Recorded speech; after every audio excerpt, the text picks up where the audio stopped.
I mean, someone put that. Someone posted that 50 Cent created the Marvel universe for drug dealers.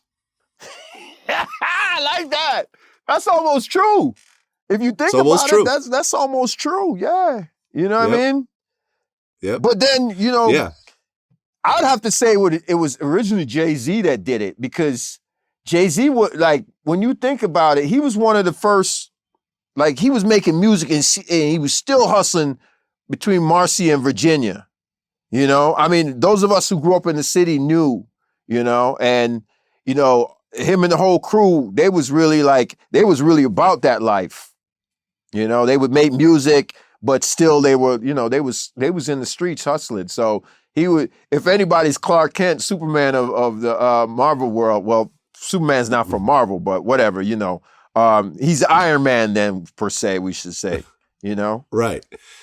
Yeah, I mean, I remember right around 2004, BMF actually flew me out to Atlanta and gave me some money just to party with him. And I got to, you know, I met Blue Da Vinci and I got to hang out with Big Meech at his house when he was on house arrest. He had the ankle monitor on and I got to see all this. Mm-hmm. And it was really like, I mean, it scared me because I'm like, all of this is going to end very badly.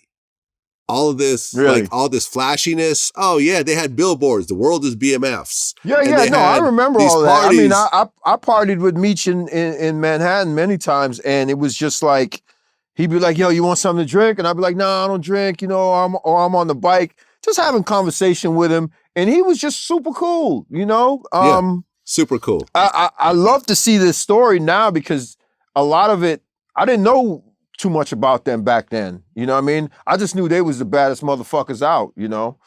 And I didn't know what BMF stood for. I thought it was just bad motherfuckers. But, you know, watching the story now and realizing, you know, they ran Detroit and Michigan and all of that shit, you know? That was a territory when we was doing the shower shit. We didn't go over there.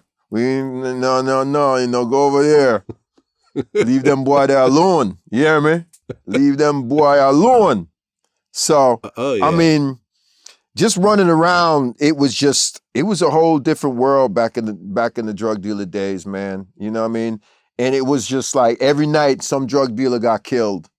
You know, and it was just here in Miami, same thing. It was just, you know, it was cocaine cowboys down here. And I remember coming down here in 81, being 11 years old, riding my skateboard and just, you know, oh, that's a Mac 10. Oh, that's an AK. You know, but the biggest thing down here was the Mac 10s. Everybody was, you know, you could go in a store and buy a Mac 10 back then, you know, because the assault rifle ban didn't come into play down here till like, I think 80, 85 they put in the paperwork, 86, 87. So, you know, you could walk in the store and buy a Uzi back then, a fully auto Uzi, and it was nothing. You know, all you needed was a driver's license. You didn't even need, you know, a CCW.